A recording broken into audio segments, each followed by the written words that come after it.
Louise O'Brien, welcome to PhD London. Thank you so much for being at my guest today. And we were talking previously before the recording that you finished your postdoc or was partially finished, and now you're doing your all sorts of things. So how now you managing all of that? Yeah, it's chaos, really. Firstly, thank you for having me. It's really fun to speak to you. And to see you again. It's great to see you. My pleasure. It's it's a little bit chaotic, but I feel like that's academia in a nutshell, isn't it? So I've just finished a research assistant position with the University of Tübingen, which was absolutely fantastic. And the opportunities I got from it were amazing. And now I'm still working on a few publications from that are going to be hopefully published in the next, 12 to 18 months, hopefully, depending on because it's part of a much larger international project. So I'm just this tiny little cog in a huge wheel that seems to be turning rapidly, it feels like. So Oh. yeah, it's scary but fascinating, I feel, Mm. because now I'm back to uh, academia, museums, yeah, getting back to normality, it feels Mm. like. Yeah, it's quite of this wave of uncertainties and not knowing what will happen next. But at the same time, it feels it feels exciting to know. Okay, so I finished this level, I finished this postdoc in this case, and what is going to happen? What shall I do? And for that is trying to keep yourself active and trying to go work around and doing some other things. As you say, you were telling you're doing your baking, you're doing your publications, which we can ask now. What sort of publications are you currently writing on? Yeah, so I've got a review article with Antiquity that's coming out in the next couple of months, I think. I only submitted it the other day. I don't know how long it'll take at the moment. Yeah. But I'm excited about that because the book I'm reviewing is something that's very close to my PhD, and it's great to have been able to have a look at it. Nice. I've also got a project that I'm doing with colleagues at Liverpool and Leeds, which is we call it Luxon. That's our kind of like acronym for it. But I'm not saying we forced the acronym, but we've really tried. So it's luminescence and ultraviolet examination of objects network. Hmm. And basically, we're developing sort of low cost, accessible techniques using modified cameras so that we can have Oh. kind of the multispectral imaging that you get, say, with much higher spec sort of systems in a much more accessible way to the point that perhaps you don't even need Wi-Fi, you don't need kind of that huge setup that's not as portable. Hmm. So we're currently still experimenting with that. We did a workshop last year, funded by the University of Liverpool Midas Fund, Mm-hmm. which was great because it was kind of the seed fund for this project. So we're now working on the publications that resulted from that workshop. So I'm sort of like the resident Egyptologist for that project because my colleagues are archaeological scientists and medievalists. Oh. So my colleague who's a medievalist is really interested in like medieval manuscripts and Mm-hmm. how we can improve readability with UV and kind of with ultraviolet and kind of infrared. Whereas I'm like, I want to see what I can read on a stela. And I want to see if we can do kind of pigment analysis. So that kind of stemmed from things I was doing with mummy portraits in particular. Then what else am I doing? I have an edited contributions to an edited publication coming out Mm. hopefully in the new year with the Lives and Literacy in Ancient Egypt exhibition, which is in collaboration with the Rylands Library in Manchester. The exhibition itself is currently on display in Texas Mm. at the University of Texas, but then it's coming back to the UK to be on display in Manchester, I think, towards the end of next year. Mm. So that'll be great. So I just got the proofs Oh. back for that, and so So hopefully that'll be out soon. so there's Yeah. lots of things to do then. So Hmm. you might be so now Yeah. after finishing the postdoc I now have these whole activities to do all in once, and then meeting up deadlines, pressured situations, and then you need to figure it out can you time manage it. And wow, I mean, it must be now a different challenges then. following this Absolutely, postdoc? yeah. It looked like you've been on a postdoc and then you were about to finish it, and then you have most things to do. Yeah, it's strange because I feel like the being at Tübingen was almost like a calm period because I was just Yeah. working on one thing. And I was working on this project, Die Bildostraka as Athribis, and it was just looking at these ostraca. So I could really Yeah. laser focus in. And now I'm like, oh no, now all the other things that I put to one side while I Mm. was doing are coming back to bite me. Like even the PhD book, I'm like, oh yeah, about that. I should probably start working on that now. So it's kind of it's Mm. good to have so much to do, but I'm also like, wow, I said yes to a Yeah. lot of things. Yeah, indeed. That looking back as well as a PhD and now post PhD, I'm just waiting for the graduation ceremony. Then, oh my God, I have so much things to do. Now I'm just dealing with looking for jobs, of course, and doing this podcast as well, uh, and all sorts of things. It seems like everything we're trying to find something to work on and to avoid being stopped in time, basically. And then I think that's with PhD and also with postdoc. I think it's just such an incredible thing of where we can grab something to have an idea and then trying to develop it. How can we market it, and how does that fulfill our own oneselfs? I guess. Yeah, that's it. It's I'm sort of the reason why I ended up where I did, whether it be research, academia, museums, is because I'm a very indecisive person. I don't like to stand still, Yeah. which is to my detriment, I will admit, because then I end up with these situations where I'm like doing all these different things and going, oh no. But yeah, because I'm one of those people that like I don't like to just do research. I love to teach at the same time. I Yeah. love to do museums work at the same time, and I'm going, I'm in so many places at once, but I like it. As Yes. as chaotic as it can be.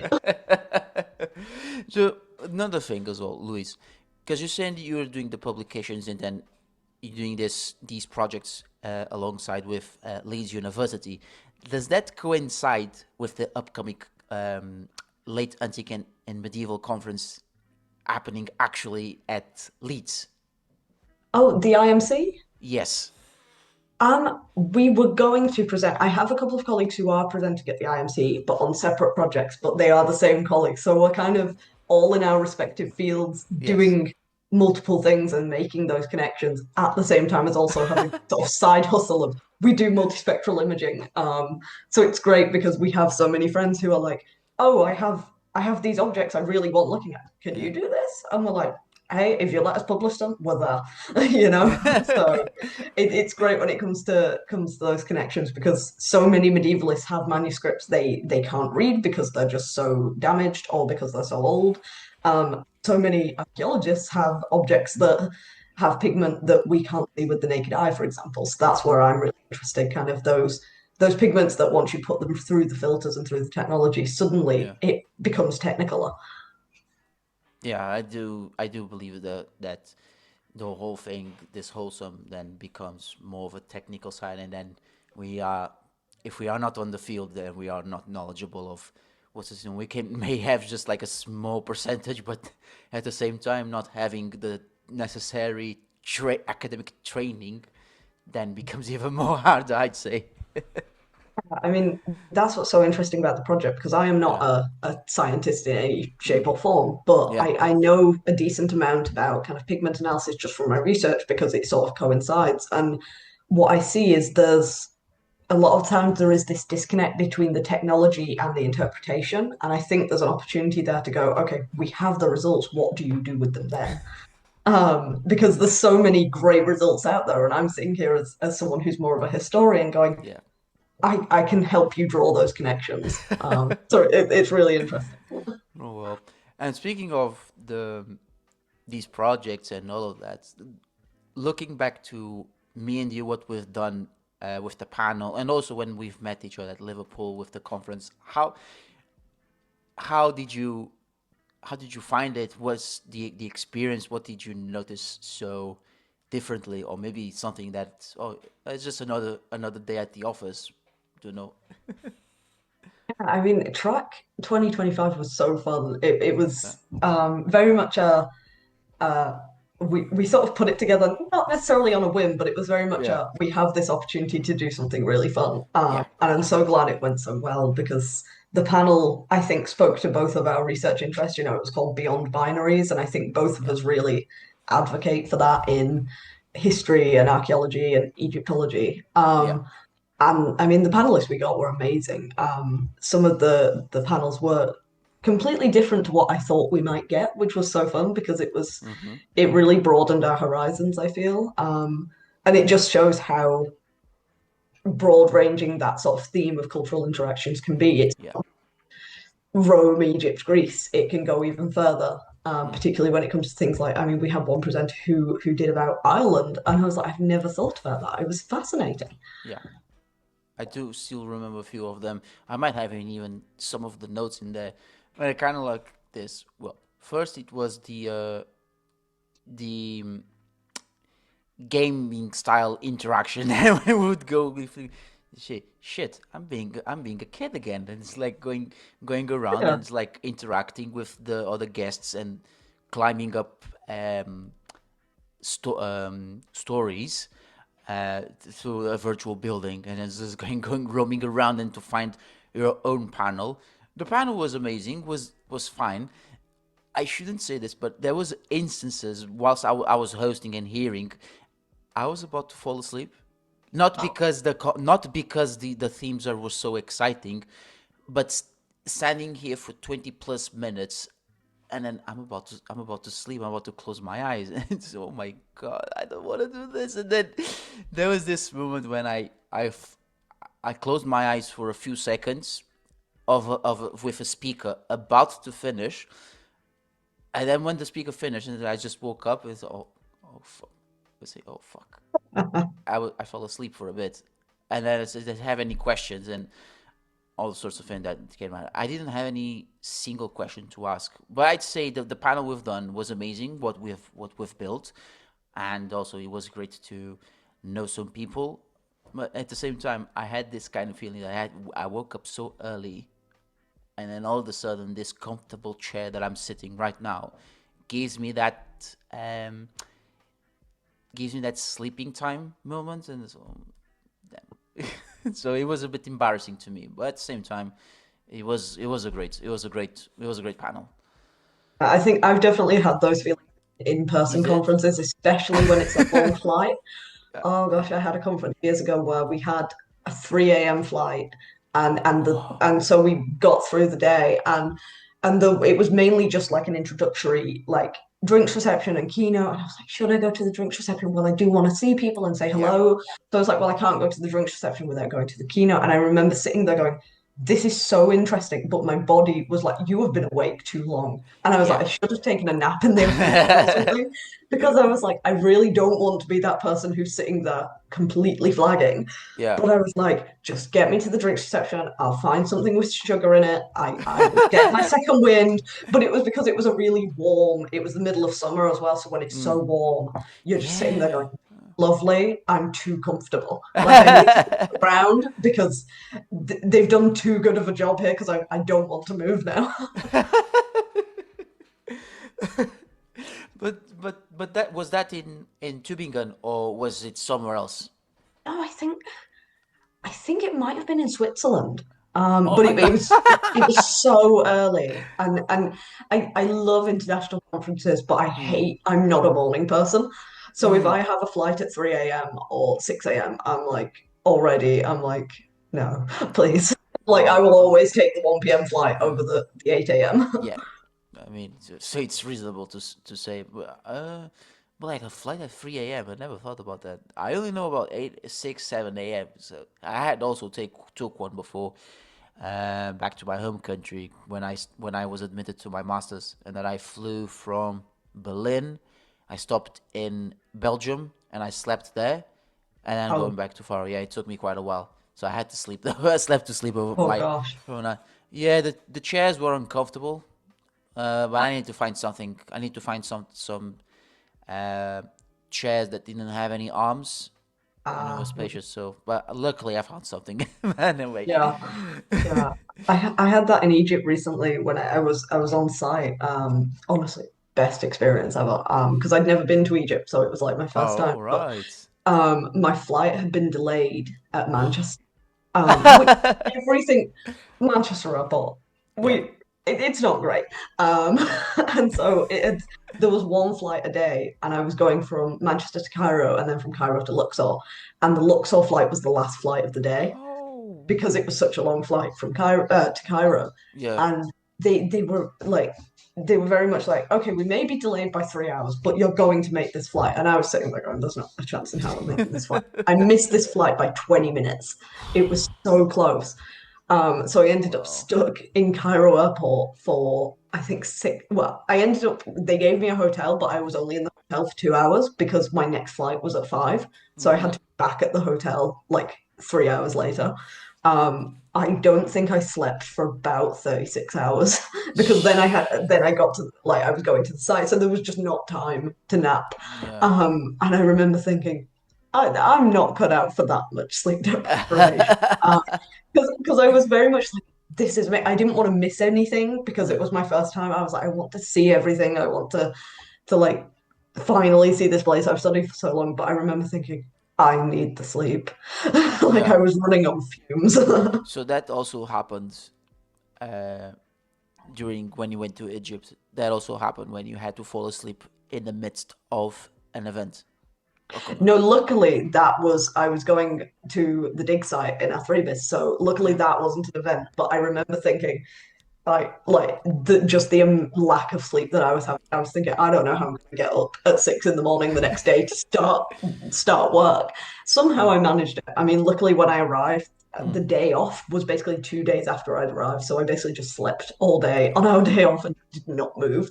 Yeah. So I managed to catch up, but I remember the first 2 days were difficult. I was just yeah. Luckily, because I had that sort of adrenaline of, oh my gosh, I'm here, I'm actually doing this. Mm.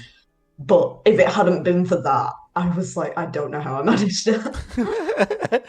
Oh my gosh. I mean, all to sum up is just part of both the PhD and obviously the postdoc experiences. So this is all the best thing we can have as students. Yeah, and just advice to any student, have a sleep schedule. Yeah. Like, have some sort of plan. Learn to nap. Yeah, I think we should have like any any training for that napping in PhD and postdoc. as long as Yeah. as long there is funding for that, of course. So changing for nappings, and you've obviously, or more than likely, you had loads and loads of napping sessions during your PhD. But I wanted to know first and foremost, why having this interest in Egyptology, and that led you to go for both your PhD and your postdoc. And tell me a bit about what what differences did you find on both degrees? Mhm. I mean, Egyptology was a weird one because it very much happened the way that many Egyptologists, it turns out, have got into Egyptology, which it all started with a big gold book. In fact, it's currently propping up my laptop right now. So when I was like 6 or 7, I went to like a school fete or something, and there was like a stall with loads of books, and I was a big reader. And there was this huge gold book, which was literally just called Egyptology. Mm. And I never really looked at Egyptian history or anything like that. I wasn't like into it particularly, but I was just fascinated by this big shiny book. And I did enjoy Greek myth because I loved the Clash of the Titans film, the Harryhausen. I think that was my favorite film. I was Uh-huh. obsessed with that film. Mm. And so I think somewhere in my brain, Egyptology, I recognized it as sort of akin to Greek myth and ancient history. And I ended up buying this book for like £2. Oh, And it's an amazing book, and I will say, if you ask any Egyptology cohort, chances are at least half of them will have owned this book because mm. it's still in museum shops today. Okay. So I feel like someone needs to write to the author and say, do you know birthed a generation of Egyptologists. Um, because it's literally just this story of an archaeologist, I think Amelia Sands, I think her name is, Mm. trying to find the lost tomb of Osiris. But it's a very interactive book. It's got like a mini Senate board. It's got like stickers and things. So it's a very tactile book, but it is actually very informative. It's got kind of the layers of Tutankhamun's coffins, and how to write Egyptian hieroglyphs, for example. Mm. So it's that sort of started the obsession. And then, like many people who love ancient history, I read the Percy Jackson books. Yeah. Yeah, I ended up. We had like at my school, we had a initiative where if you were year seven when you were 11, they Mm. give you a free book when you started school. So I just picked that because I went, oh, Greek myth, read it, got obsessed. Then he brought out an ancient Egypt series, The Kane Chronicles. That kind of circled me back to ancient Mhm. Egypt again. And I kind of didn't really engage much with Egyptology at all because I didn't know it was a field. I didn't know you could do it as a job, beyond fiction, really. I was obsessed with the art. I did like my art GCSE based around Egyptian art. And I ended up at Liverpool simply because I realized they did Egyptology. I'd applied Mm. actually to do ancient history and I think classical studies. And I went to an open day and I was like, hang on a minute, they have a talk on Egyptology. I can do Egyptology. This is real. Like I can go to classes about this thing I'm obsessed with. And like the sheer joy of it. Mm. And I mean, the great thing about Liverpool was that there was flexibility. I mentioned I'm a very indecisive person. I didn't want to commit one way or another to classics or Egyptology. And I actually met on my first open day there a lecturer who ended up being the person who examined my PhD, Mhm. who basically said to me, well, why don't you do both? You can do 50-50 and have the best of both worlds. And I was like, yeah, I'm going to do that. Yeah. And that sort of started the obsession because again I thought Egyptology would just be this nice little thing on the side. I would do some hieroglyphs Mm. because that's fun, but I thought classical studies and ancient history was the way I was going to go, and it ended up being the complete opposite. I got in there and I became obsessed with ancient Egypt and with this idea of being able to study these people, Mm. and that sort of fueled it. I did my MA because I felt that I wasn't done. Mhm. I really enjoyed the dissertation part of my degree. Mm. Um, and the reason why I particularly enjoyed my degree was that sort of way I could do two sides to it. I was really interested in Greco-Roman Egypt, and I could use both halves of my degree to write this dissertation. But with that dissertation, I was really looking into something you're very familiar with, third space and kind of cultural Mm. interactions. And I felt like the research I'd done was just a tiny snapshot of what could be done. Mhm. And that's sort of why I ended up doing the MA. And my initial plan was to not go any further than that. I put in an application for the PhD, but I had no intention of doing it, Oh. because I hadn't got funding. I had applied Mm. for funding, but I hadn't got Research Council funding. And this was in the middle of COVID as well. So I was like, Okay. I was very much like, I've done the MA, I'm happy. Now I'm going to go get a proper job. Yeah. um, and that's sort of where it started going both wrong and right, depending on your perspective, because I ended up being offered a job with the National Archives. Mm. Um, but that was in, when was it? Was it June 2020? Mm. And there was sort of this, at the time, particularly with COVID, there was this sense that eventually things were going to change. Eventually we were going to not be locked down. And then that didn't happen. It just kept going and kept going. Mm. So the job got rescinded, because it was a job that had a lot of travel. It was just not going to happen, and they were kind of like, "There's not no point in us dragging you along like this when you could be out there applying for other jobs which would suit you better." Yeah.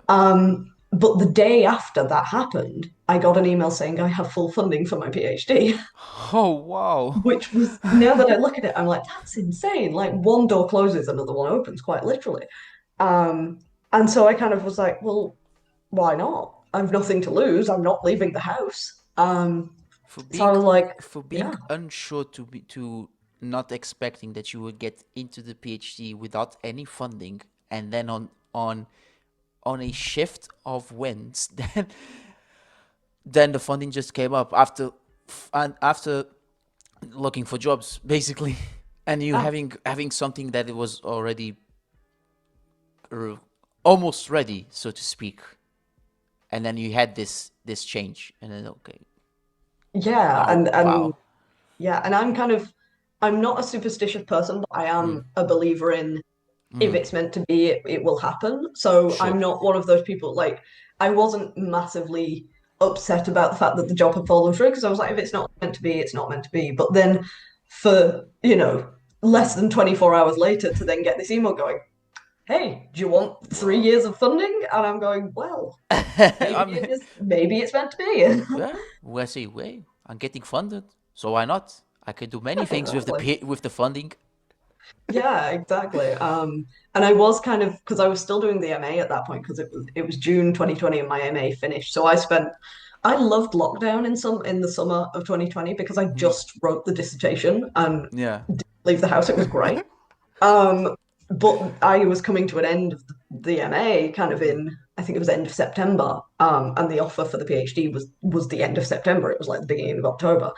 And I was thinking, well, I could go straight into this PhD, with what, 10 days between the MA and the PhD. And I think somewhere in the back of my mind, I was like, that's not going to be healthy for you. Have a Mm. break. So I deferred it to the January just because I thought I want to know what it's like to not be in education for 5 minutes.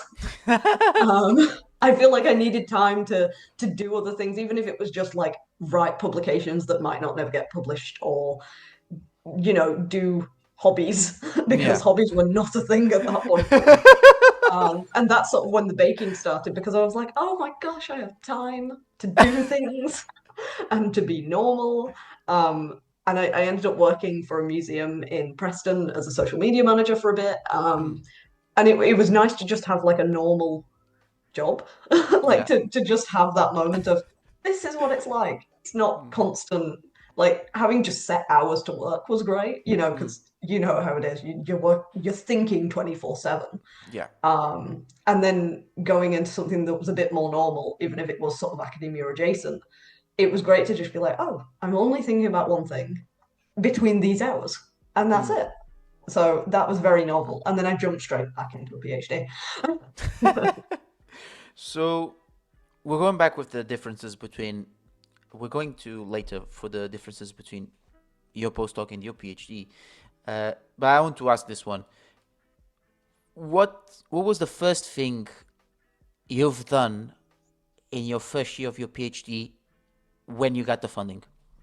Oh, I bought a new phone. That's Okay. what I remember. I got my first payment and I bought a new phone because my old phone was on its last legs. And I was like, it would be so nice to have something because I didn't have a smartphone. Well, it was a smartphone, but it was very like poor smartphone. And I was like, Yeah. I'm going to buy an actual phone that works. And it wasn't like a top of the range or anything. It was Right. just a good smartphone. And I was like, wow. Because I also really wanted a good camera, but I didn't want to have to buy like a DSLR or something because I was like, that's out of my league. But I wanted something because I knew I'd be taking a lot of photos. Mm. So, and because at the time I was a social media manager as well, I was like, I'm gonna have to start using it properly. So I did. Once I got the funding, I got a new phone. And because that was like the first thing I was like, this is probably something I should spend my money on. And then as soon as I actually got like started with the PhD, it Mm. was so weird because it was still in COVID. So I sort of just sat down at my desk and was like, okay, this is day one. What do I do? Because no one tells you, no one says this is what you do, not even your supervisors, because they're just that sort of Really? advice. Yeah, like Oh. I had an idea and I had a proposal, which completely went to the side. The PhD, Mm. nothing to do with the proposal now. But that's kind of the fun of a PhD, I think. Mm. I think if the PhD you write is the one you propose, Yeah. like you've learned as much. And I feel like you have to have that chance to kind of grow and change. Yeah. Um, but yeah, I remember sitting down and going, okay, let's start reading. I'll figure this out. And I sort of used my MA as my Mm. sort of jumping off point Mm. and went, okay, what did I want to do in that MA that I never got the space or the time to do? What did I want to read that I never had the time to do, and sort of started from there. But yeah, it was certainly weird because for the first 10 months, I didn't have like a desk space on campus. I didn't have I couldn't go to campus because we were in COVID. So yeah. Wow. So that if I had funding, I would certainly buy something fancy. I didn't have. I was self-funded, and when I got my job at working at a restaurant flipping chicken, yeah, we know already it's Nando's, but that was the that was my financial backbone, which it still Yeah. is, but it was it is something. I didn't know nothing about funding, and I couldn't find anything. I only knew about funding through annual research trips to go Uh-huh. to Oxford. The Swansea University sponsored that. Literally, that's the only thing I've known so far. But yeah, but it's good to think that's like using your fund, using a bit of your funding just to invest on something that will going to be personal, and then just moving on with the with other things related to the research. Did you also use it for any trips that you went abroad? You were talking about Switzerland, so did you use the funding for that trip? Yeah, so I was really lucky in that I had both the funding, kind of the tuition. Well, I say tuition. I always think it's a strange word for a PhD because you're the one doing the tutoring half the time. Yes. But the fees and the stipend, and then a bit like you said about Swansea, Liverpool also offers a what do they call it? Like a travel expenses. So Yes. yes, they would cover a certain amount of, say, flights or hotel for either conference or a research trip. So where did I go in my first year? I didn't really go many places in the first year because of COVID. Yeah. Yeah. But then in kind of the second and third year, I started kind of getting more on the conference circuit. So I went to Basel in Switzerland for CRE, Mm-hmm. current research in Egyptology. That was kind of my first international conference. That was brilliant because it was my first international presentation as well. So it was very nerve-wracking, but it was really fun. Mm-hmm. Um, and then I've done Rome, the European Association of Archaeologists. That was so warm. It was like 40 degrees. It was the middle of August in Rome. It was so hot. But that was amazing because I had the funding, I was able to extend it beyond just the kind of the 4 days of the conference. So I arrived a bit earlier and managed to get to see like the Colosseum and the Pantheon, Mm. which was great because I'd never been to Italy, let alone to Rome. Where else have I been? I'm trying to think now. Obviously, now I've been to Germany a lot because that's Mm. where my work's based. Yeah, and then things like research trips to London quite a lot, particularly to the British Museum because a lot of the portraits that I look at are based there. Also to the Petrie Museum where they've sort of got the largest collection of them. So I was really lucky that a lot of that was covered, travel expenses wise. Mm. Oh wow. So a lot excuse me. Lots of things to do then with the funding, Oh, which is great. And then did you apply for more funding when you started your postdoc? no, so I was kind of lucky in that I ended up being offered the research assistant post prior to the end of my PhD, so I sort of Mm. knew that that was coming. And then once I started the role, then I started applying for things like Leverhulme, mainly just like research and teaching posts a lot of the time because at the time I felt like all of my effort and all of my brain power was going on this one role and these publications. So I wanted to spend time doing that before I started looking at my other ideas, Mm. my sort of research projects.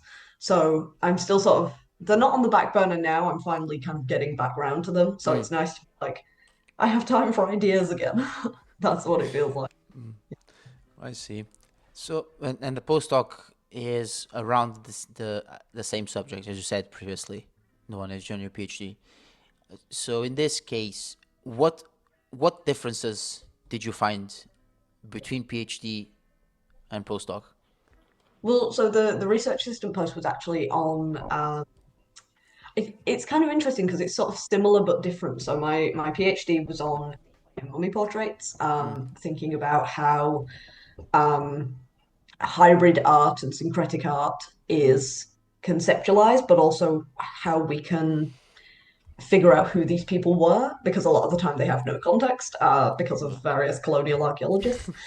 And also what that tells us about how we interpret them now. So their treatment in museums, their treatment in kind of art galleries, and whether they should be in one or the other or both. Mm, And sort of really advocating for a holistic approach that kind of combines classics, Egyptology, archaeology, because a lot of the times when people look at those objects, they think of them as one or the other. And actually, they're all of those things at once. So you can't really separate them out mm, into different parts and different labels. Um, but when it comes to my postdoctoral work, the project at the University of Tübingen is called the Athribis project. It's mm, this Middle Egyptian site called Athribis or Atrip, and it's essentially the temple of the goddess Repi, mm-hmm, who was this kind of lioness goddess who was married to Min, who was the god of the city of Akhmin, and then they had a son, Calanthes. So this temple was excavated over the past, I think, 12 to 15 years. They've been working on it for a really long time. mm, Um, and really, the temple itself is beautiful. It's fully excavated now. But what they've been finding is so many ostraca. I think this year it's 43,000 they hit. I remember seeing the press release for it and going, wow, that's a lot. It's so many, and most of them ostraca are tiny little, well, not always tiny, shards of pottery that are inscribed. The majority of them are inscribed with Demotic or Greek. There's also a few Coptic. I think there's a couple of Arabic ones as well, and they date from between the Ptolemaic period well mm, up into through the Roman times, through Coptic, and even into kind of the medieval era, because this mm, temple was reused. So it was, um, we think it was built during the Ptolemaic times, and then it was still used into Roman times. We mm, have artwork of Nero and Hadrian, but mm-hmm, then we also have evidence of its reuse. So it was reused as a monastery for female monks, which links to the nearby red and white monasteries mm, with the Upper Shinute. mm-hmm, But then we also get its reuse again, kind of more during medieval times, where it's used for like stabling animals, mm, and it's used essentially just as a place to put things. So it's had a very interesting life because it started out as this very, pagan religious site, and then it's reused in a Christian context, and then eventually abandoned. But there's also another temple, the Pylon Temple, which is still being excavated, and then possibly an even further temple, because all of this is essentially built in the shadow of a mountain. mm, And it seems like there may have been some structure built into the mountain as well. mm-hmm. And so all of this is sort of underscored by these ostraca, which just keep turning up. I mean, there's thousands upon thousands. And the project that I worked on was really looking at imagery, so Mm, figured ostraca. The ones that I was looking at particular were representations of humans. So I think it's a stretch to call it portraiture, but it's drawings of faces, yeah. and what we can tell about them, because part of the problem is that all of these ostraca mainly come from rubbish dumps. Mm, So the Sebekine, who were kind of much later, so we're talking like I think 18th, 19th century, they were essentially going to the site and taking unfired mud brick because it mm, was a great fertilizer for the soil. So they likely were finding all of these objects and finding all of these ostraca, and they essentially discarded them. So then we just keep finding these caches of ostraca where they have essentially discarded them into the site. So it's really interesting. And I'm looking at what we can tell about mm, artistic precedents when it comes to the people who are drawn there, because a lot of some of them are actually like copied from the temple walls. So mm, they might link to the scribal school because we know that scribes were educated there from the text that we have. So yeah, yeah. it's really interesting. And speaking of, because it was monastery, then there was loads of copies, handwritten copies, and then we don't know whether it is quite accurate or not, right? Yeah, Uh, there's so much.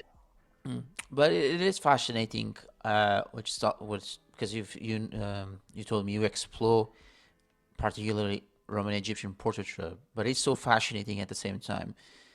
The multitude of cultures that has been interacting throughout the centuries, talking from Ptolemaics, let's say the Coptic language, even even the the Yeah. Nubian kingdom that was nearby the Ptolemy the nearby the Ptolemies, and then the Roman intervention, and this multitude of cultures evidenced by the inscriptions that were left there, including the rest of the material culture material culture objects. And so I believe it is fascinating, that specific uh, geographical area. I would say also with my research about the Near East, and using the same terminologies as you use as well. But I do wonder as well how fascinating is Roman Egyptian portraiture. We know, both of us know already, that those portraits are rather idealized, but for the general audience who's trying to understand a bit of the context, could you give to us what is so fascinating about them? Yeah, I mean, I think their sheer uniqueness is what really draws people to them initially because they are very enigmatic, and I think we recognize something of ourselves in them because they're so Right. naturalistic. Because if you compare kind of Roman Egyptian mummy portraits to what came before, we have these 3,000 plus years of Egyptian art, but particularly in the 19th and 20th centuries, the fascination with mummy portraits comes in because the Western world recognizes it as art that's similar to their own, for better or for worse, that is, because the techniques that are used are so naturalistic. And that doesn't make them any more or less beautiful than what came before, but Yeah. the fact that you can look someone in the eye and recognize them and kind of have that connection with them, I think is really poignant in comparison, because they're almost photographic. Every time I do a talk about them, people say like, "Oh, well, that person looks like someone I know." That or like they genuinely, I've had people come up to me and say, "Oh, well, that guy looks like Mo Salah from Liverpool FC." Okay, like because of the hairstyle and the fact the way that people look, and I'm like, you, Yeah. it's much easier for particularly people in the West to look at art that looks similar to what we know. And I think there's that recognition there, particularly because the techniques that are used were then used by Renaissance artists. So we have that recognition of, oh, well, this looks like something Da Vinci did or Yeah. Michelangelo did. I mean, when they were originally discovered, they kind of the consensus was that they were kind of this missing link in the history of portraiture.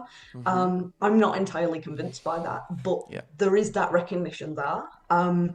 But what I find so interesting is that those cultural interactions, because there are only, about 1,000 of these portraits in the world, and they only come from this one sort of specific region. I mean, we have some from slightly outside, but generally they're very specific to this region, and they only really appear for about 300 years of history.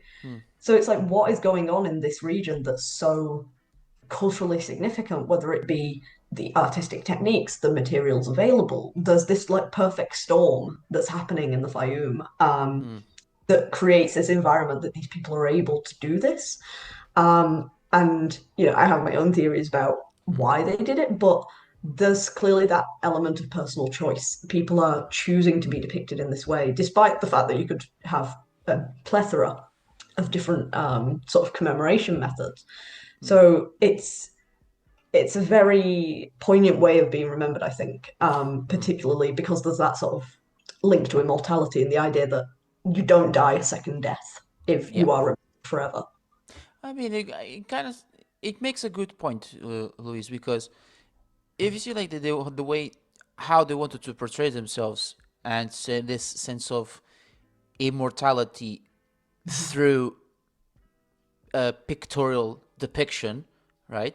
This also comes to the influence of showing social status with Roman elite, Ptolemaic elite, right? But at the same time, this multitude of fruit that come from cultural interactions, if you gotta see the context, that was a huge market hub, Mm-hmm. right? In cities like Alexandria, or even in Palmyra, and they also many people of the ancient world at the time, they would concentrate, they would focus and encounter, not say, trying to find the word, they would encounter into those marketplaces and there was this sort of uh, diversity that existed in those marketplaces, and people from Jewish culture, from Egyptian culture, from Greek culture, they would mingle themselves. They would interact, mingle their own cultures. They would receive different types of cultural characteristics and then implement into their own context with their own knowledge, with their own technique. And I think that is also that's also brings the fact that these depictions on Roman portraiture, which we are used we are rather used to see on the telly or on online, in this case the portraits of Tutankhamun, or even the famous bust of Nefertiti, which for me, I was lucky to see the original one in Berlin while I lived there. And if you guys have the opportunity, there's the museum night in August. It's really good, by the way. No advertisement intended. And so those I think that's also what makes it fascinating, and the context, as you said, also does really matter. Mhm. Yeah, and I think that's what's so interesting because, like you said, cities like Alexandria have Yeah, this sort of urban metropolitan situation yeah, going on, but the Fayoum is Fayoum as it, well. Yeah, it's an oasis. It to an yeah, extent it's a man-made oasis, because there's canals that were dug from the Nile to Lake Karun, which created this fertile land, which only really happened during the Ptolemaic period. So it's and that was done so that Greco-Macedonian mercenaries could settle in that land. So it's almost a man-made melting pot. yeah, These mercenaries and these people were settled there because they were gifted this land, and you get that natural integration between peoples and between cultures. And that, I think, is what is perhaps portrayed quite nicely in these portraits, mm, because you're getting a sense of just how selective people can be with how they want to be portrayed. They're mummified at the end of the day. They have these Egyptian beliefs, but yeah, when you look at the portraits in isolation, you recognize those classical elements. And I think perhaps that's what's been a problem in yeah, particularly 200 years, because a lot of the time people have just looked at the portraits in isolation, when actually the entire mummy is something that should be looked at and celebrated, particularly yeah. because of that separation. Yeah, I think that's also a valid point, and just like how the process and of mummification, and how it's the the portrait representation of it, and then how it's depicted afterwards. Because what we see is what comes afterwards, is it? So, and because of that, talking about context, how we perceive that, how the public eye perceives it, I do wonder. And I watched this on social media. I watched the whole video on YouTube long time ago, I think it was weeks after you've released it on your Instagram and YouTube, um, about you being telling in your postdoc project, telling about lives and literacy in ancient Egypt. How was it to present? What was it like to be on set and tell to a broader audience who isn't knowledgeable about Roman portraiture in Egypt? How was it like? Yeah, it was really fun. So this is the Lives and Literacy in Ancient Egypt exhibition that I mentioned before, that's in Yeah. Texas at the moment. But it's really an initiative that started with Jeremy Penner at the University of Manchester, the Rylands Library, because the Rylands has this fascinating papyrological collection. Mm-hmm. So it was really just great to be able to get those papyri out, and they're now on display. Mm. But the fun thing about the Lives and Literary exhibition is that they include portraiture as well from Manchester Museum, Mm-hmm. which I'm very well acquainted with. I did a research visit there during my PhD, so I really got hands-on with these portraits. So it was great to be able to sort of make use of that research. The actual process itself was really interesting because it started out as just the publication, just the book, which should be coming in the next sort of hopefully in the new year. Mm. Um, but then there was this desire to have a bit more visual engagement, particularly because the portraits are so beautiful and because the papyri are, we have them, which is great. It's better than just showing photos of them. So it was really fun to sort of have that experience of, firstly, being with everyone on the day. Yeah. We had a filming day in our islands. I think it was February. It was January or February, end of January, beginning of February. And I have never done any kind of TV work, any kind of filming. Well, I was terrified. I was like, "It go so badly, I will just stumble over my words. It won't happen." Um, but what I have done is quite a bit of kind of public lecturing and guest lectures. So I feel like I've got a good grasp of being able to condense my Yeah. research down for a broader audience, particularly because I do so much museum work. Hmm. You've got to be really good at adapting when it comes to museum tours because you Yeah. will get questions from people that are, I mean, have you even worked in a museum with Egyptian artifacts and you don't get the aliens question? Yeah, So you've that's got, always yeah, always the case. Always, even always. with children, even with children, I gotta say that too. Because Yeah. even popular, go on and I'll explain. I'll explain a Yeah. bit later. Go on. Yeah, it's so you've got to be really adaptable with that. But when it comes to TV, it's kind of a balancing act. You want to firstly be able to condense 5 years worth of research into 5 minutes, which Hmm. is difficult. But then you also want to have that balancing act of being authoritative and being informative, but not overwhelming the viewer, because you know that many people who'll be viewing it in the exhibition won't have that prior knowledge. So you don't want to start using terms they don't know, but Yeah. you also don't want to not be technical because you don't want to come across as too informal. Yeah. So that balance is really difficult, but the filming itself was brilliant. The company that did it was called Eastern Bloc. The guys were amazing. Hmm. They gave me the best backdrop. Like I had the backdrop Oh of wow. the Islands Library, and the setup was great. And they were just like, "Yep, we're just gonna sit you here. You just talk, and we'll work through it." Looking at the And it was teleprompter and the no no, teleprompter. no Yeah, teleprompter. no, Fuck. which was slightly terrifying because I had like notes, but it's one of those things that as soon as you sit down, everything evaporates and you just talk and Yeah. hope that it makes sense. Luckily, I think public lecturing probably gave me this sort of skill of like, I can just rattle it out, I feel. Hmm.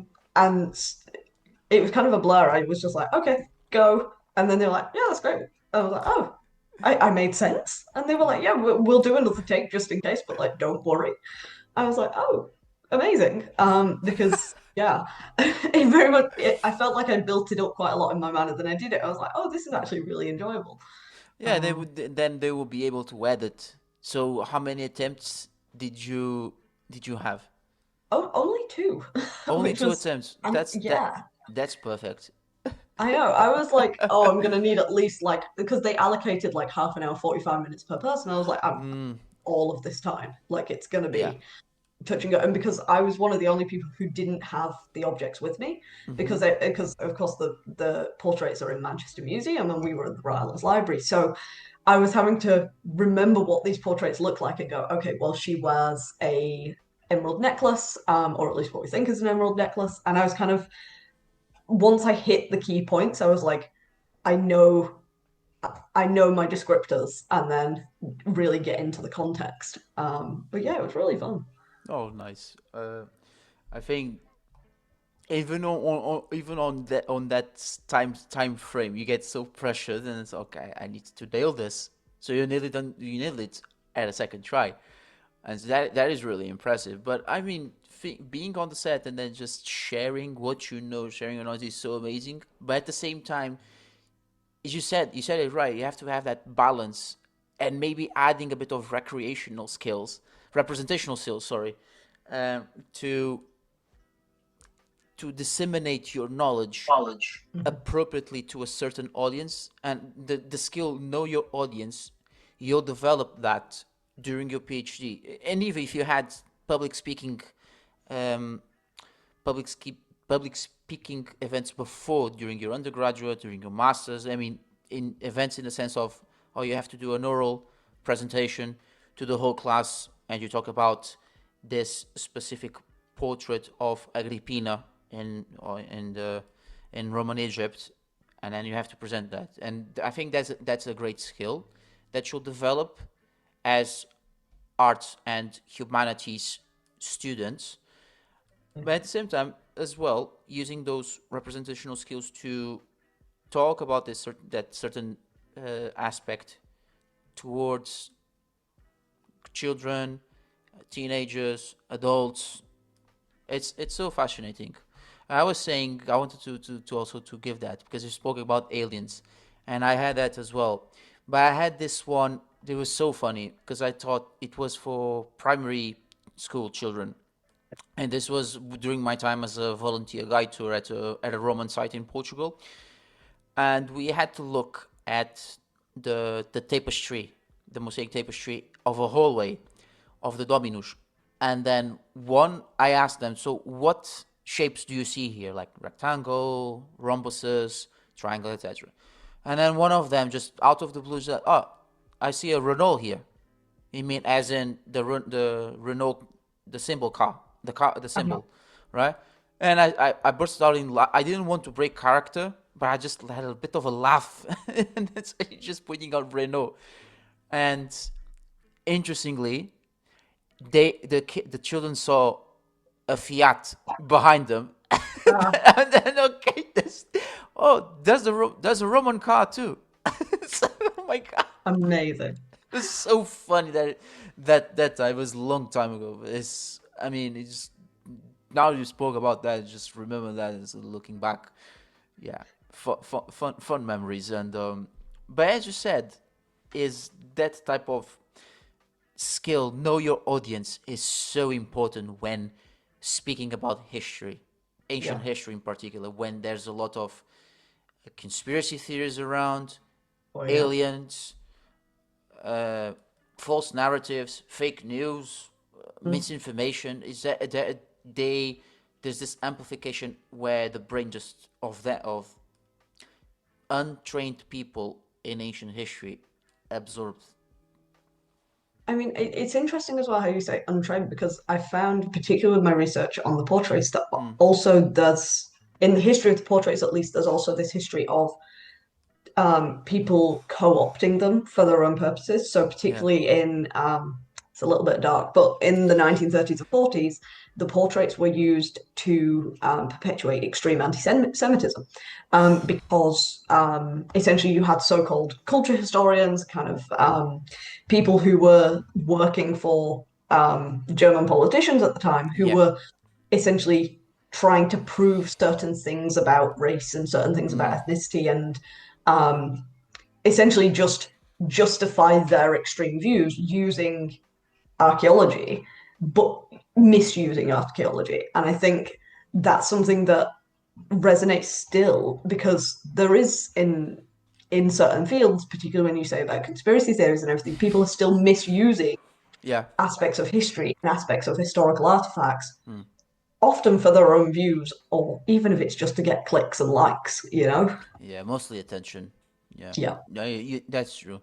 And this is also comes with you've probably heard of Flint Dibble because he's teaching at Cardiff. Uh, then he was been on Joe Rogan podcast like 2 years ago, and he was talking about that. And because we're speaking about context and all that, he gave that context of the marketplace Yeah. through a Greek kylix. I think it was a kylix or is like not a plate. I'm not can't remember.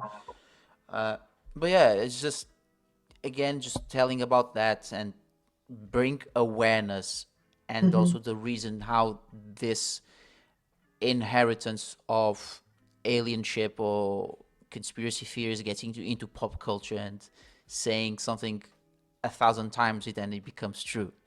Yeah. So, but And I even think even though you by can rebut that, but it's so difficult. and I think that's why things like public research and public history and open access are so important because a lot of the time in academia we are a little bit like an ivory tower at times, and I Yeah, think the more open access research we can put out is we're giving people the resources and the information to make their own decisions about history and to make their own inferences. yeah, So I'm a big believer in public history being a tool of I public believe too. information. I Yeah. agree with you. Even for those who are history enthusiasts and they don't need to have a degree, but they have a great degree of knowledge to research thoroughly. But the issue is, even with public access, not many people will have that access or have a limited knowledge of getting to that. or just people that don't know or they don't want to go to seek out those knowledges and just stick up in their minds what they actually see and what they hear from Hmm. those what we call attention seekers, Yep. right?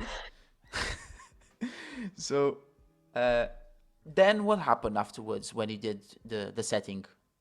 Just completely okay. You did that, and it was all stop. You can have a drink. Yeah, exactly. I went to lunch. No, so I did actually stay for the day because my I was like the second person of the day. Mm-hmm. So I had colleagues who were also kind of doing filming. So I Yeah. stayed for the day just to see them for one because I haven't seen them in a while. Yeah. Because we've all been flitting about across the country across the world. So it was great to be like, oh my God, it's nice to see you. Um, but also just to see their research as well, because it's great reading their research and chatting Yeah. over coffee and things, but being able to support your colleagues and support your friends and go, that's my friend, they do really cool stuff. Yeah. That's always amazing. So yeah, it was great to catch up. And then yeah, we got the edits back a while back, and kind of the behind the scenes photos. And then yeah, it was published and it's out there and it's at the exhibition now. Which is scary. I mean, in a year it'll be at the Rylands, so it'll be great to see it all Did you together. did you see the whole documentary by yourself afterwards? Yeah, so which was great because some people I obviously were my colleagues, but some I hadn't met before or I hadn't interacted with their research before. So it was great to see just how different sides of research and different sides of the study of the artifacts were, particularly the conservation side as well, because the conservation lab at the Rylands is so sort of important. So seeing that side was really interesting as well. Wow. So I guess so. At the end of the day, it was a great project, and I mean, if any author that listening to, I will put the link on the show notes, and then you can have access to it. I believe you also have on the link on your Instagram profile, isn't it? Yeah, I think it should still be there. Yeah. I'll do definitely put that. And so you were mentioning about baking. Did Yes. you still baking? Have you heard of the Bake Your Thesis competition before? So when you mentioned it to me, I looked it up and I was like, I've never seen this before, and I wish I'd have known. I didn't know. I kind of looked it up. I've never heard of it in relation to my institute, and I was like, damn, I wish I'd have known that. That could have been so cool. Wow. No, we had this in Swansea University once. No, the first time I heard of it was 3 years ago when I was at the 3MT final of obviously of at the campus at Singleton campus, and so they had this bake your thesis competition, So cool. and yeah, and there was like kind of PhDs doing baking their thesis with their own research, and so I wonder if you had the chance to go to participate in one of those competitions, what cake would you make, and the theme obviously Roman portraits, but how would you do it? Oh, I mean, so I will say, I technically, well, I didn't bake it, but I did have my thesis made into a cake for my graduation party. So, because so I had like the actual, like you can print your own cake. So I Yeah. had that as like the white cake with the front cover of my thesis printed on it, which was very cathartic being able to stick a knife into the thesis after like 5 years of work. Ah. So I highly recommend doing that. It's really fun. But I think I'd probably try and paint a portrait on a cake because I feel like I'm no Mm. professional artist, but I can paint. So I feel like I'd probably do. I mean, my favorite cake's a Victoria sponge. I'm really boring. I'm not a chocolate cake kind of person. Mm. So I'd just go with like a really nice Victoria sponge, like fresh cream, strawberries, and then I'd do maybe like do a big square cake with well rectangular cake, and maybe try and paint a portrait on it. Mm. Because I feel like I know the techniques pretty well, so I'm sure I could get some like cocoa butter and color it to be the pigments. Yeah, I feel like it could be done. No, I mean, if you knew about this, it would be really cool to maybe you just could propose Liverpool University to do something because Yeah, they would do the 3 minute thesis because that's yeah, in they yeah, do that one. but they don't do any bake your thesis. That's so weird. Oh, I'll have to get on with someone. Then maybe you just have to propose and then okay, let me just swerve a bit and let me be my PhD student again, and just for that day, and then put your Roman Egypt portraiture themed cake. Yeah. Oh no, I think the best out of it, as you say, the having these experiences and these side activities that also fulfill your doctoral experience, your postdoctoral experience. Uh, what sorts of other things would you like to try now that you've finished your postdoc and your PhD in order to keep yourself active aside from the academic demands and aside from your baking? What what sorts of things would you dare to try? Honestly, I'm so glad that I get to go back to reading again. It sounds really boring, but after kind of, I mean, you know how it is. You spend 4 or 5 years reading academic texts for a living, essentially, and then you're Yeah. like, finally, I can free up the brain space. I can free up my attention Mm-hmm. to just lose myself in worlds and lose myself in different books. So that's something I've definitely been wanting to get back into finally because I have the book collection, I have the TBR list. Mm. Finally, I'm starting to work my way through it. Um, but also, I really enjoy my museums work. That's something that no matter what I end up doing, I see myself staying in museums, hopefully. Mm-hmm. Even though sometimes it seems like a more chaotic field than academia, I will admit. Um, but I think that's certainly kind of where my passion lies. My passion is for material culture and also for like just teaching people about it, whether it be Mm. actually, teaching classes or leading sessions, giving tours. It's something that I definitely see myself continuing with. So, students and graduates, we're back after this short break. So, Louise, we were talking about these your reading habits. Yes. Oh gosh, so much to read. I'm a huge Terry Pratchett fan. I'm working my way through the Discworld series.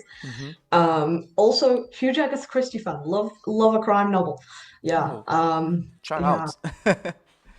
Will you share your reviews and your analysis on Substack? Because now at the recently, I think it's recently or fairly recent that scholars, non-academics maybe, but I think it's mostly scholars that they are um, shifting from Twitter to Substack to share their own research and maybe getting monetized.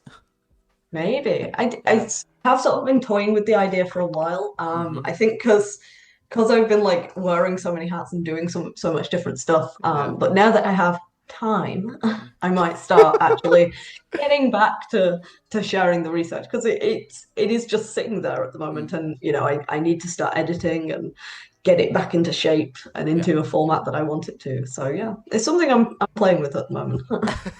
How'd you find it? I Difficult, haven't. easy? It's kind of strange because I a lot of my research does sort of engage with that public engagement aspect and kind of museums and things. So it's a world I'm very familiar with. Mm. But it's a bit like the TV work and the documentary. It's that balancing act of making something interesting but informative, but also not spending all your time kind of throwing facts at people. Yeah. So maybe just something that is more informative and then can call up people to open discussions. Exactly, Yeah. yeah. So yeah. Well, I think Louise, it's been a great talk about talking about your PhD, your postdoc, experiences in between, your baking skills, and reminiscing what we have done since we've met at the Liverpool conference and doing the TRAC. I do would like to ask you as well. Then you can share with anyone who's listening to our talk any advice that you have to those who want to do a PhD and to those who are uh, thinking of going for a postdoc. I think my advice might be unpopular, so I preface it with that. But I think if you're considering doing a PhD, you really need to think about why, and whether Mm. that is, do you just want a PhD for the sake of the PhD? And that is fine as long as you have a plan. Yeah, That like don't ever. I feel like people who say you're only doing a PhD for the doctor title. It's fine to do that as long as you know that you're going into that doing it and you have a plan and you have like the backing. Um, I think particularly when it comes to funding, I always I think it's great when people self-fund, but I think mm. always have a plan to get funding first. Yeah, Um, Particularly if you're going straight from MA to PhD, I think something I learned was it's great to take a year or two out to have a normal job and just be normal and not just stick in education the whole time because I wish I'd have taken a bit longer yeah, to do that. But also don't just do it because it seems like a natural progression. Something I've seen is a lot of MA programs in particular have this set way of teaching people where they expect you to go into a PhD. And I don't think anyone should ever feel like they should go blindly into it because even though it is a natural progression for a lot of people, I think institutions in particular are rather opaque about the PhD process and also what mm. comes after. Yeah, Um, and if you want to do a PhD, just for the sake of it or just because you feel you have research to do, absolutely, that's great. But something I found particularly with new PhDs recently, with people who used to be my students, is there's very little information about what comes afterwards. And mm. people a lot of the time will get into a PhD thinking, oh, I can get an academic job. Gonna be honest, the academic job market is shit. It's Yeah, horrendous. It's so bad. And I feel like sometimes we need to shout from the rooftops how bad it is, yeah, because it's okay to want to be an academic, but you have to go into it with your eyes open, yeah, particularly when it comes to things like postdocs. And at PhD level, I think the best thing to have is stability, whether that's financial stability, emotional stability. Get a therapist, you'll need it. You know, like have your ducks in a row, and yeah, it's okay to not have a plan of what your PhD is going to be. But as long as you understand that you need that stability and a good environment around you, I think that's really important. And that includes supervisors. Like, talk to people who are your supervisors, current students who have been your supervisor students, because that gives you an idea of what the experience is like. And yeah, just don't assume that you're going to go into academia because that's what everyone else seems to do. yeah. Something I was talking about with a colleague is that there's survivorship bias. Mm. The people who are currently in academia are the people who survived the chaos of the job market, but there's not many of them. And Yeah, it's okay to not go into that field. But if you do want to go into that field, resilience is key. You know, you've got to be able to take rejection after rejection after rejection because yeah, it's rough. And it's never personal. It's never anything to do with you as a scholar or you as a researcher. It's always to do with the fact that there are not enough jobs and there are too many people. And many of the people who are applying for those jobs are tenured academics who are people who are far ahead in their career than you are. yeah, So it can be very difficult. But also, if you can hack that resilience and be and not take it personally, I think it is possible. It's just there's a lot of patience involved. And don't put all your eggs in one basket. And definitely build those connections and build those academic networks, definitely. But have a backup plan, whether that's like for me, my backup plan is baking, museums, just education in general, not necessarily related to academia, but having that keeps me sane, knowing that if everything else goes wrong, I have something I still love to do that isn't just academia on its own. yeah. Yeah. I think it's just it's in one word is just to have the mindset as well Mm, and broaden your job prospects and not just only to obtain the knowledge and apply it afterwards, but also have apply it yeah. where appropriate. Uh, doing doing side jobs just to keep you afloat and Like, until something happens. And you said it well. It's all about networking. It's all about whether you're likable as well. That also plays a big part, and it's just who you know. And as you said as well, it's nothing personal. I recently I've been rejected to an interview, and that's okay. So I just keep doing this as a side and see how it goes. But having recognition having the recognition to do something that you've done it, it's also great and gives you boosts your morale and can boost also your expectation because we have the right to do that and we expect that as well for us to have expectations in getting something afterwards into this shitty marketplace at the moment. I think as well, the academia is always marketed as kind of the gold standard of what comes after. But That's true. I think people forget that you've just spent 5 years or 4 years doing a project. You have managed that yourself. You've had this independence. Yeah. And that's a skill in itself. Yeah. People, particularly when it comes to the normal job market, it sometimes feels like, oh, I definitely felt this at the beginning. It's kind of like, oh, I have a PhD and nothing else. And it's like, no, you have a PhD, but Yeah. this means more than just the piece of paper or the doctor Yeah. title. It's you've spent several years honing skills that are useful to other people. It's just academia has taught you that it's only useful to them. So I think there's something to be said about recognizing your worth outside of academia because certainly academia spends a lot of time telling us we're not worth much. Yeah. That's Yeah, that is still that cognitive bias. yeah. So, uh, it's the same thing, the same advice you have also for postdocs. Yeah, I think resilience is key. And again, the fact that it's not personal, whether it is, the big funding bodies. My God, it is the most competitive thing we go through, I feel. I know of people who are fully tenured, who are, mid to late career academics who don't get that funding. And you think, how can I get that funding if you can't? Because you're so much further ahead of your career than you. Mm. Um, and also, I think just staying active, even if you have institutional affiliation or if you don't, being able to carve out time to go to conferences, even if they're online, to publish where you can, just keeping that door open, if that's something you want to do, Mm. is something that's really useful because the more people you know and the more people you get chatting with, chances are they might have something coming up or they might want to collaborate. The fact that we're talking now is a collaboration that we ended up making, Yeah. well over a year or 18 months ago now. So Yeah. just being available and being active, I think, is really important. Yeah. And I do think that sums up the talk. I'd like to know you spoke about your previous projects, and do you have any upcoming ones as well? So yeah, I have my upcoming antiquity article that's out.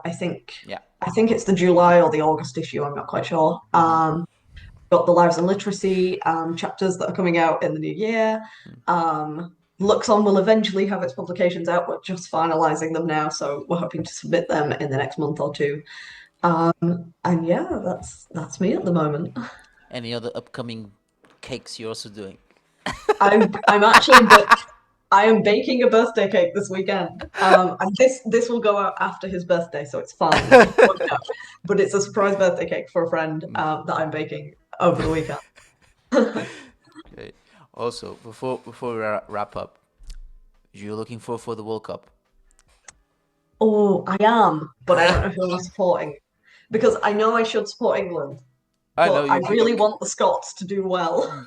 God, because I thought now you were speaking about Egypt and saying okay, maybe you support Egypt. Maybe I should support. Maybe. I mean, when I was in Egypt, that was the way I communicated with people because I don't speak Arabic. But as Mm. soon as someone introduced me as being from Liverpool, people were like, Mo Salah. And I was like, yes, we can speak Yes. football. Um, and AFCON was on at the same time, the Africa Cup of Mm. Nations. So there was this. Oh. So it was great because I was able to communicate with the Mm. workers and with kind of the people I was working with Yeah. simply through football. Like that was the only language we both spoke. Wow. I definitely. But have you seen these things?